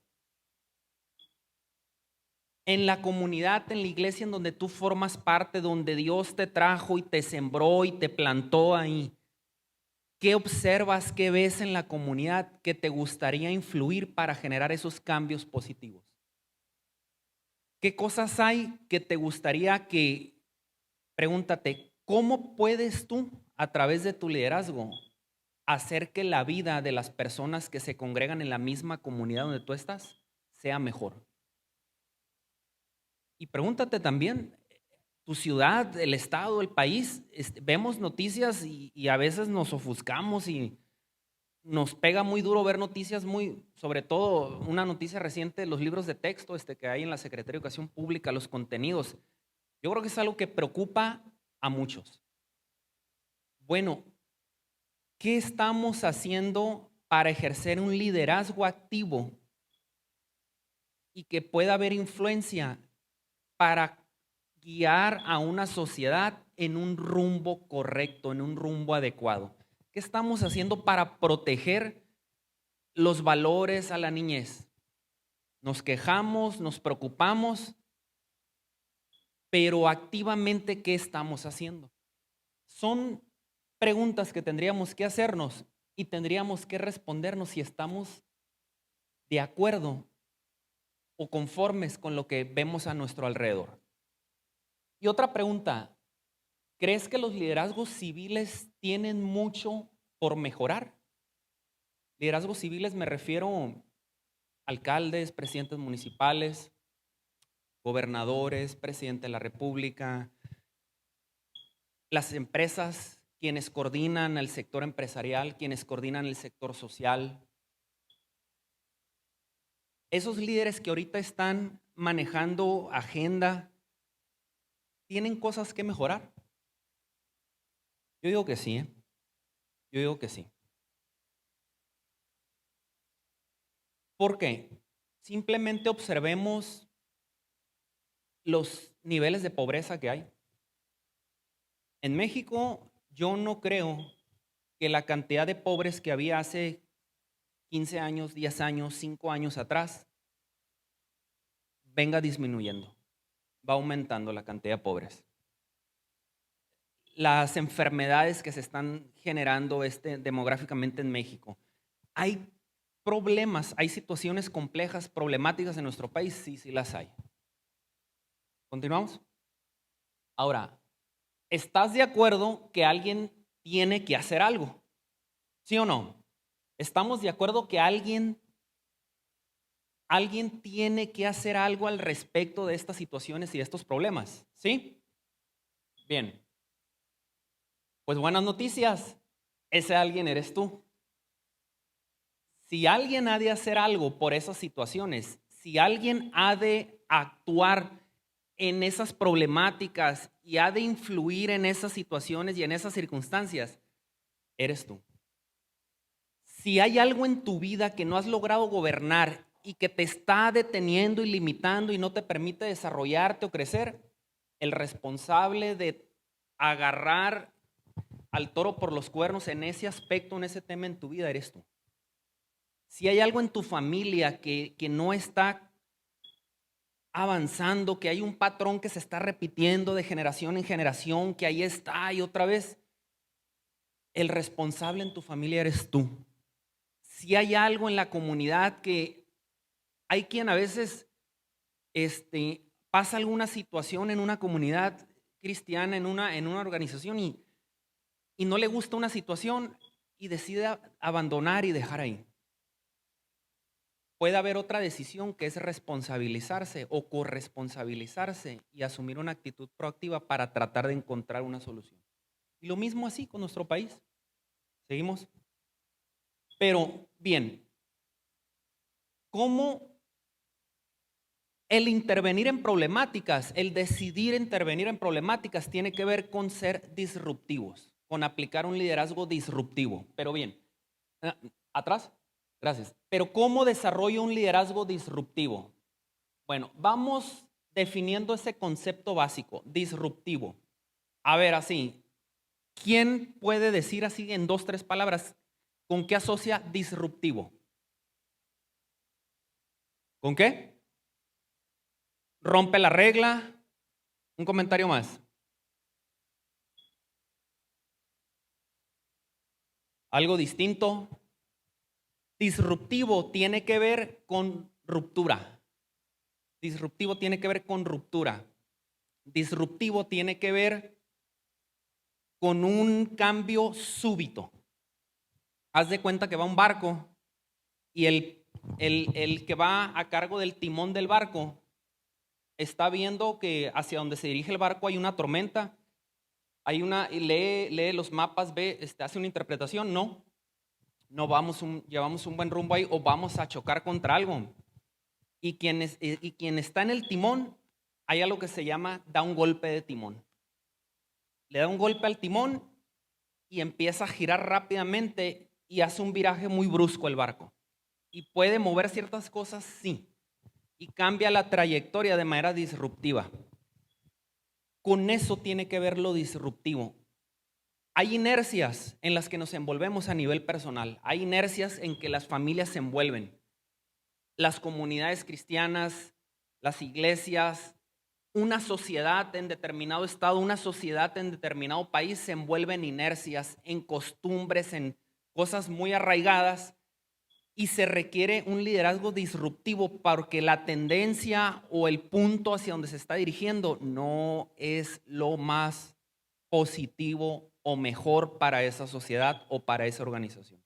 Y tiene que haber un liderazgo disruptivo de intervención. ¿Seguimos? Ahora, 5 herramientas para un liderazgo disruptivo. Observación, reflexión crítica proactiva. La reflexión trae apellidos. Crítica proactiva, capacidad creativa, tercera herramienta, espíritu colaborativo y acciones de intervención con resiliencia. Vamos viendo la primera, observación. Observación. Voy a comentarles una historia que ejemplifica con una precisión lo que es un liderazgo disruptivo, que es Nehemías.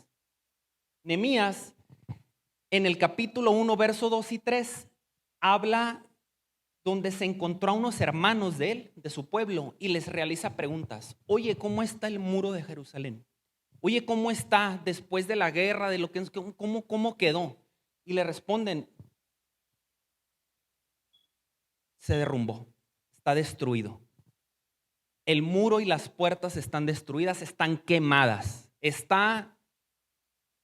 la nación está deshecha, destruida. El capítulo 2 de Nehemías, verso 13, dice, y salí de noche por la puerta del valle hacia la fuente del dragón y a la puerta del muladar y observé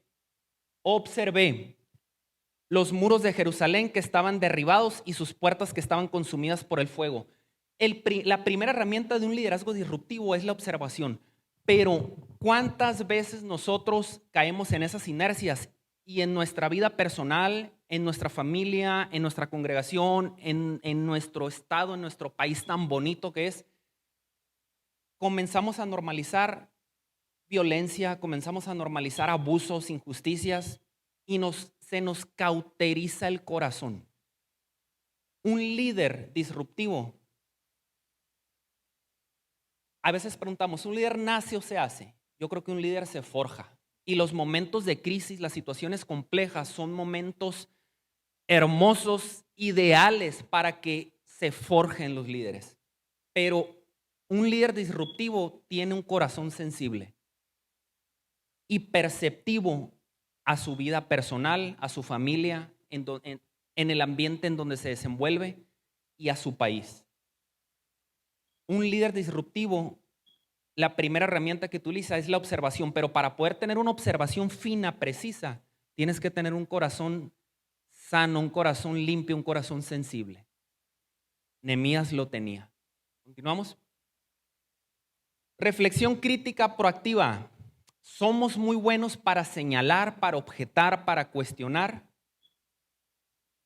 Y a veces criticamos desde una perspectiva o desde un enfoque para señalar o hacer mal o hacer sentir mal a la otra persona.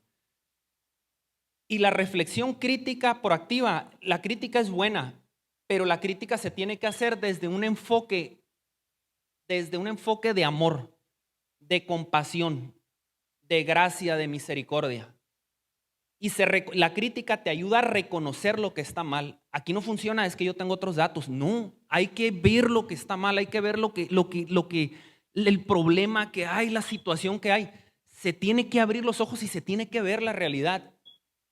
Pero desde un enfoque, desde una perspectiva de amor, de gracia, de misericordia, de compasión. Y esa es la perspectiva que Nehemías utilizó. Nehemías hizo crítica de lo que había, hizo una reflexión, pero fue proactivo. Nehemías 1:11 habla de que Nehemías hizo una oración a Dios y le pidió gracia y le pidió ayuda para que se le abrieran puertas. Nehemías hizo una reflexión. ¿Continuamos?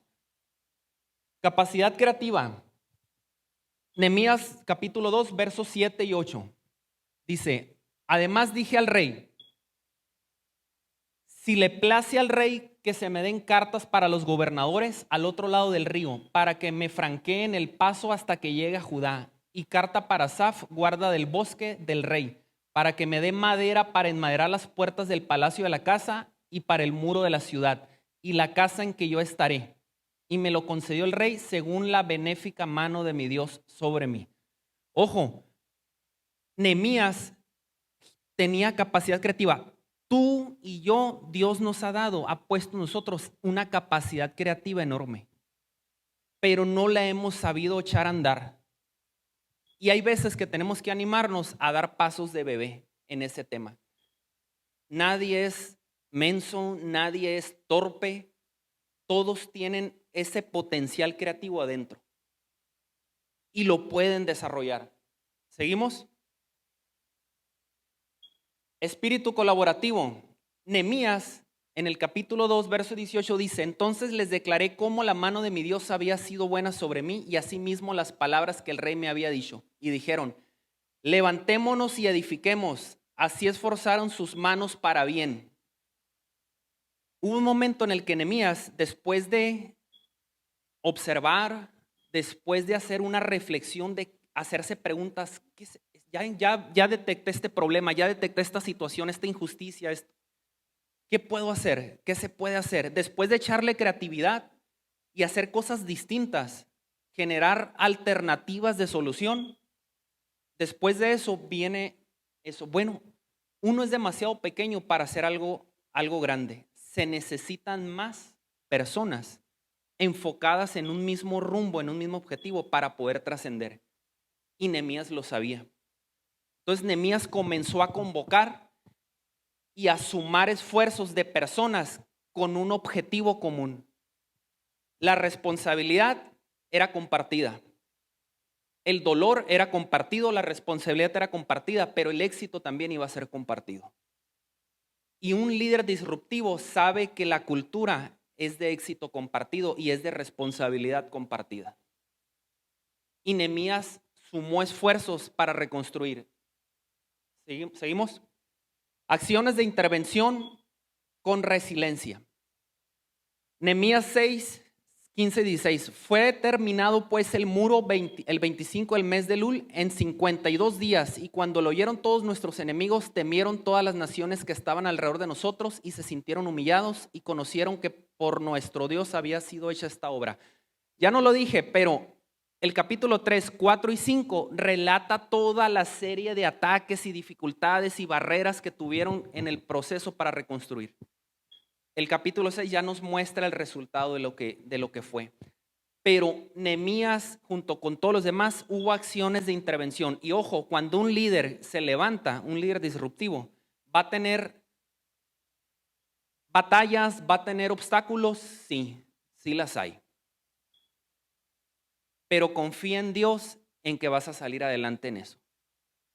Y si pegas un tropezón y ya ibas avanzando 3 escalones y te regresaste 2, pues sigue de ahí a volver a avanzar. Challenge accepted.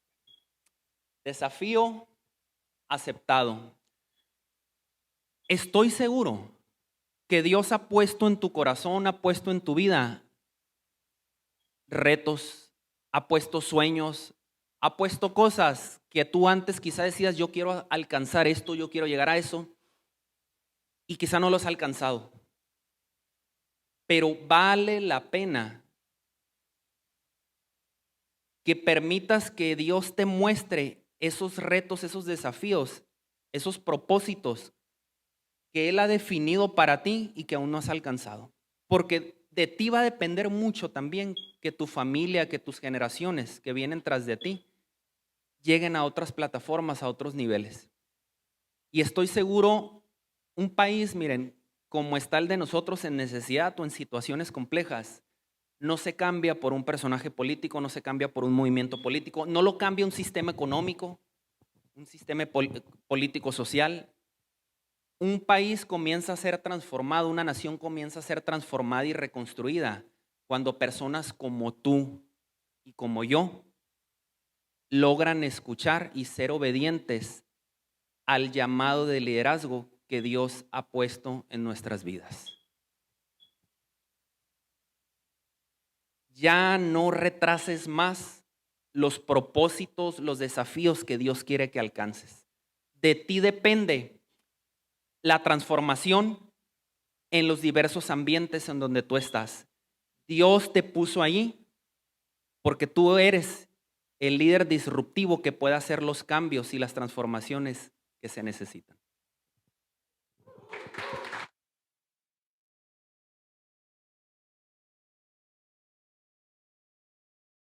Buenas noches.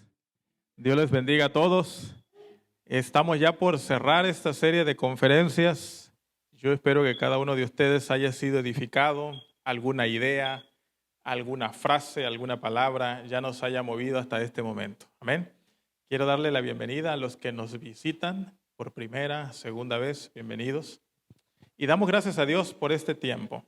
El día de hoy, mi charla está enfocado, o le he llamado, más allá de la utopía. Me encontré con la palabra utopía cuando estaba empezando el seminario, leyendo a este escritor uruguayo, Galeano, de apellido Galeano. Seguramente ustedes ya lo han leído.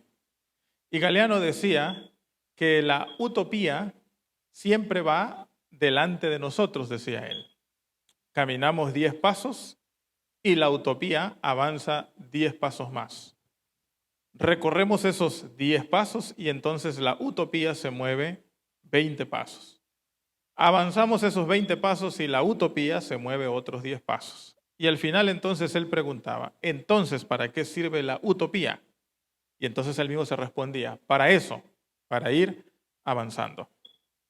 Esta palabra, utopía, tiene dos sentidos, uno negativo y uno positivo. El sentido negativo es aquel que le atribuyen, o los que atribuyen que la utopía es vivir en un mundo imaginario, pero que no es real, que no es posible. Incluso se usa de forma despectiva cuando le dice a alguien, a otra persona, tú eres un utópico, o lo que estás pensando es una utopía, es algo irreal, no se va a realizar nunca. Ese quizás es su sentido negativo. Hace algunos años se estrenó una película, una caricatura llamada Zootopía. No sé cuántos la vieron, ¿verdad? De hecho, Zootopía es una unión de eso, de zoo de animales y de utopía, Zootopía. Y entonces la película retrata ese mundo muy bonito, maravilloso, donde los animales conviven, el león, el búfalo, el conejo, hasta un perezoso trabaja en el gobierno, ¿se han visto? Entonces el león no mata al conejo, el toro es una persona que sabe controlar sus emociones y entonces los animales conviven. Bueno, eso es utópico, es una forma imaginaria y real de pensar el mundo. Sin embargo, el día de hoy yo quiero hablar más bien de la expresión positiva de la palabra utopía. Hay escritores, filósofos y teólogos que creen que la palabra utopía en realidad debe estar sumergida dentro de nuestra experiencia cristiana. Porque no hay nada más utópico para el mundo en el que vivimos que pensar en un mundo de justicia, de paz, de amor, donde reine la justicia, la bondad, donde el león y el cordero convivan juntos, que es lo que propone la fe cristiana. ¿Acaso no es eso utópico para el mundo en el que vivimos hoy, donde parece que todo va de mal en peor, donde las cosas no mejoran, donde vemos la injusticia creciendo, donde la maldad crece día con día? Y entonces cuando el cristiano habla y leemos la Biblia de este mundo donde no hay más llanto, donde no hay más dolor, donde no hay muerte, ¿acaso eso no es utópico? Esa es la razón por la que algunos no creen en el cristianismo. Se le hace demasiado bueno para ser verdad. Se les hace demasiado irreal como para que esto ocurra. Y entonces prefieren irse por la parte más racional, real, y no creer que este mundo sea posible. Sin embargo, como dicen algunos autores y algunos teólogos, si a la fe le quitamos su dimensión utópica, la fe se traiciona a sí misma. Una fe que no piensa o que no imagina de manera utópica no tiene sentido de ser. Cuando gradué de la licenciatura en teología, recuerdo que tenía mis ideales sociales, políticos y económicos muy altos. Y entonces hablé de la esperanza, escribí una tesis sobre la esperanza, inspirado por ahí en un autor alemán, Ernest Bloch, que hizo la filosofía de la esperanza, y en otro teólogo alemán que escribió la teología de la esperanza. Y entonces yo le planteé a los profesores de que si los cristianos nos comportábamos de la mejor manera, podíamos crear un mundo diferente. Para sorpresa mía, uno de los que estaban ahí me dijo: yo no creo que los hombres sean capaces de crear un mundo mejor, bueno, perfecto. Necesitamos que Cristo, que el Evangelio, que el Señor intervenga para que este mundo sea posible. Y ahí me di cuenta que estaba dejando de lado algo que es sumamente importante: la presencia de Dios, la fe que nos ayuda a imaginar y a soñar en un mundo posible, en un mundo utópico, en un mundo diferente. ¿Cuál es el peligro de la utopía para la fe cristiana, para los que conocemos al Señor? El peligro para la utopía es cuando nos anclamos en el pasado. Y eso nos pasa a todos. El pasado sirven como anclas para a veces no avanzar hacia adelante. No solo a nivel psicológico nos anclamos en el pasado, no solo a nivel emocional, también a nivel de fe. No hay mayor enemigo que una fe que solo se aferra al pasado. Eso le pasó al pueblo de Israel. Por eso el famoso pasaje de Isaías capítulo 43, versículo 18 al 19, cuando el pueblo de Israel está en el exilio y tienen nostalgia de su país y de volver a ser lo que eran antes, de regresar a lo que tenían anteriormente, de recuperar la monarquía y otros sistemas que habían perdido con el exilio, el Señor les llama y les dice, ya no vivan más anclados en el pasado. He aquí, yo voy a hacer algo nuevo y ya estoy empezando a hacerlo. Eso es increíble, porque muchas veces las crisis que vivimos en la vida cristiana a nivel personal o a nivel de todos los sentidos, cuando está depositada nuestra fe en Dios, las crisis que nos hacen añorar el pasado son precisamente para abrir nuevos caminos y Dios los usa para abrir nuevos rumbos y llevarnos hacia un mundo nuevo, un mundo diferente. Al pueblo de Israel le estaba costando eso. Ellos querían regresar a su sistema y dijo Dios, ya no vivan en el pasado, voy a hacer algo nuevo con ustedes, voy a hacer algo nuevo con esta nación, voy a hacer algo diferente. Por eso cuando Jesús viene y Jesús llega aquí, Jesús nos anuncia que Dios está creando un mundo nuevo. ¿Saben qué significa la palabra evangelio? Significa una nueva noticia. Eso es evangelio, una nueva noticia. ¿Y cuál es la nueva noticia? Que Dios está creando un mundo nuevo, una sociedad nueva. Pero aquí está lo hermoso del evangelio. Y aquí está también nuestra responsabilidad y nuestra participación. El mundo nuevo no es un mundo que viene desde afuera y nosotros nos sentamos a esperarlo. El mundo nuevo ya empezó, dijo Jesús. El reino de Dios ya está aquí, dijo Jesús. Ya empezó. No está todavía completo, pero ya está en medio de ustedes. Por eso quiero pedirle que vean a los que están alrededor y vean el mundo nuevo que Dios ya está creando. Échenle un ojo alrededor. Ahí está el reino de Dios que ya empezó a crear. Ahí está el reino de Dios que ya está en medio de nosotros. No está en su plenitud, no está en su totalidad, pero ya ha empezado. Ya ha iniciado. Por eso a nosotros los cristianos nos compromete a poder vivir en este tiempo con los diferentes desafíos que tiene ser un hijo de Dios y participar de esa nueva realidad. Ya estoy haciendo algo nuevo. ¿Cómo debemos entonces nosotros participar de este nuevo tiempo?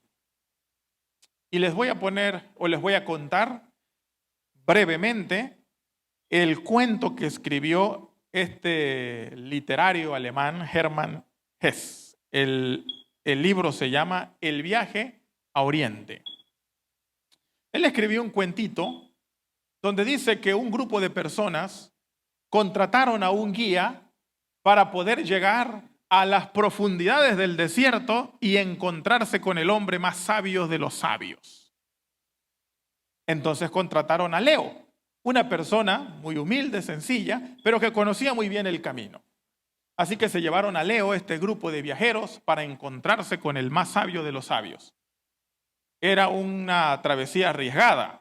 Solo Leo conocía el camino, así que se dejaron guiar por Leo. En el camino les pasó de todo.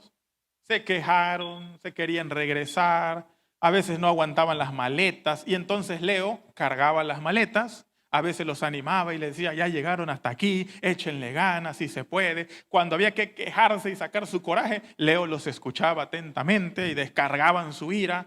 Cuando estaban desanimados, Leo los volvía a animar. Así que siguieron el viaje, pero en algún momento Leo se perdió misteriosamente. Y entonces Leo, que hasta ese momento era el siervo que nadie le había puesto importancia, dijeron, ¿cuán importante era Leo? Ahora ya no sabemos qué hacer. Intentaron avanzar, pero no avanzaron mucho. El grupo se rompió, se desbandó, cada quien se fue por su camino y la travesía terminó. Solo uno de ellos dijo, voy a llegar a como pueda, empezó a avanzar, después de tantas travesías, llegó al lugar, a lo lejos vio donde vivía el gran sabio. Lo recibieron en la entrada y le dijeron, bienvenido. Dijo él, por fin llegué. Tengo miedo de que me van a regañar. Tengo miedo porque abandoné a mis amigos, pero yo llegué. Le dijeron, no se preocupe, usted va a llegar a la gran silla, ahí donde se sienta el sabio de los sabios. Entonces él con mucho miedo entró hasta la gran sala. Para sorpresa de él, el que estaba sentado en la gran silla era Leo. ¿Quién mejor para guiarlos en la travesía y quién mejor para evaluar y emitir la sentencia que el propio Leo, que había caminado con ellos? Algunos estudiosos dicen que este cuento fue el que tomó Robert Greenleaf, para escribir y diseñar lo que se conoce actualmente como liderazgo de servicio. 12 años estuvo reflexionando el cuento y entonces escribió toda esta literatura del liderazgo de servicio. Los que leemos la Biblia y los que conocemos a Jesús sabemos que aunque en los 70, 75 se popularizó esta idea de liderazgo de servicio, en realidad su fundamento y su origen está en Jesús.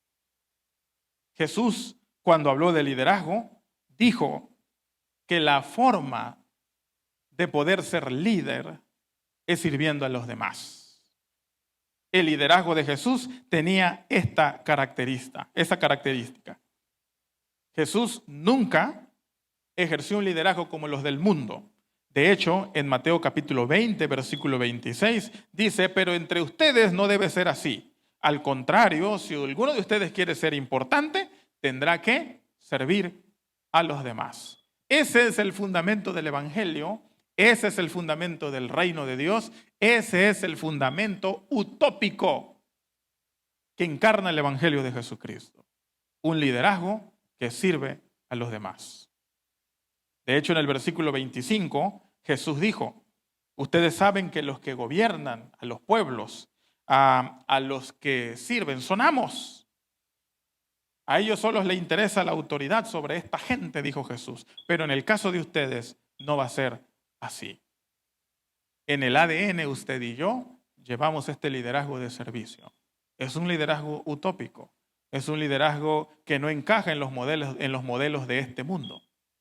Pero qué mejor, usted y yo que somos peregrinos y somos también participantes de este reino de Dios, cuando lleguemos a la gran silla, ahí vamos a encontrar a aquel que un día cargó las maletas, aquel que algún día dio motivación, aquel que algún día caminó entre los más humildes, aquel que escuchó, y él es el mismo que estará sentado ahí y será el único digno de dictar sentencia, porque sirvió a los demás. Más allá de la utopía, es eso, es servir a los demás. No como el mayor, no como el más importante, sino tomando como modelo a Jesús que el liderazgo que sirve es realmente el que importa. Somos una iglesia que tiene muchos desafíos por delante todavía. Y yo sé que el que empezó la buena obra en nosotros la va a terminar. Hay muchos desafíos por delante todavía. Tenemos sueños, tenemos anhelos. Y no son sueños míos, no son sueños de los pastores, no son sueños de algunas personas. Soñamos con el reino de Dios. Un mundo de justicia, un mundo de paz, un mundo de amor que se hace real y posible en todos aquellos que vienen a Cristo. Y al mismo tiempo que predicamos y que este mundo se va haciendo realidad en nuestra sociedad, aguardamos la visión, la totalidad de este reino que Dios entregará cuando Él venga por todos nosotros. Dios les bendiga.